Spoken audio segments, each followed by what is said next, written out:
저학년 거 너무 쉬우니까 10만 문제 뭐 풀어봤자 의미 없어요. 그냥 나중에 고학년 돼서는 10만 문제 해야죠. 그때 하면 되죠. 이렇게 말씀하시는 분들도 있어요. 저도 강의를 들으면서 그렇게 말씀하시는 분들의 강의를 들은 적이 있어요.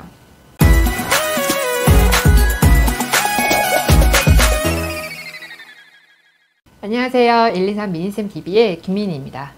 코로나가 갑자기 좀 심해져서 상황이 안 좋아져서 아이들 다시 온라인을 이제 하게 됐죠. 저는 코로나와 함께하는 생활이 앞으로 지속될 거라는 생각을 하니까 학교에서 아이들이 인풋이 잘 이루어지지 않을 수 있겠다 이런 생각을 하거든요. 아무리 매일매일 온라인 수업을 진행을 한다고 하더라도 아직 아이들은 어려서 사람과 사람이 얼굴을 맞대어서 수업을 했을 때 그 전달력과 그 이해력과 비교했을 때 온라인은 기본적인 집중력이 굉장히 뛰어나고 그런 친구들이 아닌 이상 전달의 아쉬움이 반드시 있을 수밖에 없어요.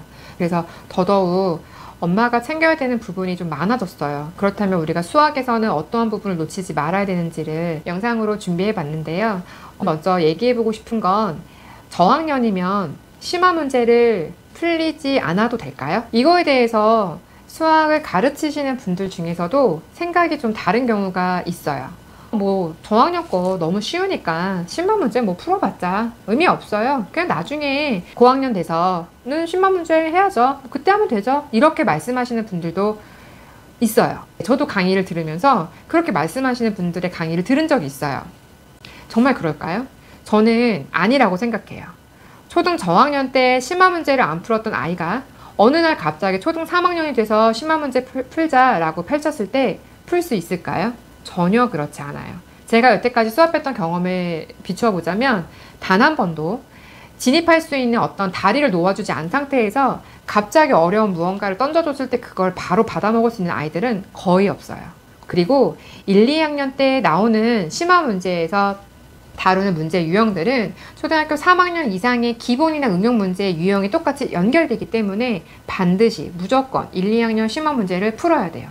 그렇다면 만약에 좀 내려와서 유아아이들이 되게 잘해요. 되게 잘해서 그 친구들이 교과를 할 때 그 아이들이 교과 심화를 해야 되느냐, 또는 어리니까 교과 기본 문제를 먼저 하고 심화를 해야 되느냐 질문들도 많이 받게 되는데요. 나이를 불문하고 해당 교과를 풀어야 되는 아이라면, 그렇다면 만약에 초등학교 저학년 교재라고 했을 때는 그럴 땐 교과 기본 문제는 너무 쉬워요. 그건 유아아이들이 풀더라도 너무 쉬워요. 만약에 유아아이들이 너무너무 잘해서 교과를 풀어야 되는데 1학년, 2학년 그 기본 문제를 풀어야 된다. 그렇다면 저는 그 시간에 사고력 문제를 더 많이 경험해보는 게 훨씬 더 의미 있다고 생각을 해요. 그리고 그것들이 충분히 다져져서 교과 문제를 풀려고 할 때 바로 심화로 풀 수 있는 단계, 풀 수 있는 시기가 되었을 때 딱 들어가지는 게 훨씬 더 좋다고 생각해요. 그건 초등학교 1, 2학년이든 유아든 마찬가지라는 말씀이고요. 자, 그럼 초등학교 3학년 아이가 여태까지 한 번도 교과 심화를 해본 적이 없어요. 그런데 심화 문제를 풀고 싶대요. 이걸 좀 조절해서 많이들 풀려고 여쭤보시는 것 중에 하나가 세상이를 풀려고 하니까 너무 어려서 못 풀어요. 세상의 S를 풀면 어떨까요? 라는 질문이 많아요. 어떨까요? 심화 문제를 풀려고 하는데 우리 아이가 심화를 풀어본 적이 없어서 바로 심화로 들어가기는 좀 어렵고 그것보다 조금 더 쉬운 심화로 들어가면 어떨까요? 라는 질문이신 거잖아요. 저는 오히려 그렇게 해서 문제를 훈련하듯이 연습을 하고 심화로 들어가는 것보다는 1, 2학년에서 내가 좀 약했던 영역의 단원들을 다시 한번 심화 문제로 쭉 스트레이트로 잡아주고 그리고 바로 3학년 거를 연결해서 들어가면 어떤가 라는 생각을 해요. 왜냐면 세상의 S가 교재가 좋은 점도 있고 나쁜 점도 있어요. 좋은 점은 아이들한테 성취감을 주는 건 맞아요. 내가 세상이라는 이름이 붙여진 세상의 S 교재를 풀음으로써 심화 교재, 내가 어려운 문제를 좀 푸는 것 같아 라는 성취감을 주는 건 맞아요.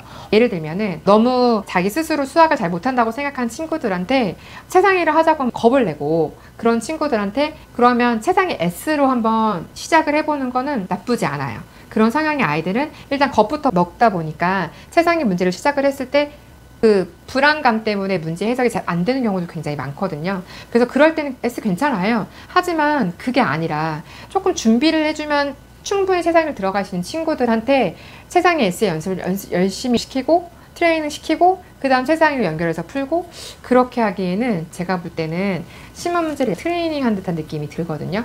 저는 심화 문제를 아이들이 어떻게 풀었으면 좋겠냐면, 단계별로 밟아서 그 단계별로 차근차근 개념이 쌓여져서 거기서 자기 힘으로 생각할 수 있는 힘이 생겨서 이렇게 뻗어나갈 수 있게끔 잡아주는 게 가장 나이스하다고 봐요. 가장 좋다고 생각해요. 근데 모든 아이들이 그렇지 않을 수는 있잖아요. 그러면 그 과정의 다리를 조금 잡아주시면 되는 거죠. 예를 들어서 이 아이가 수단원이 좀 약해요.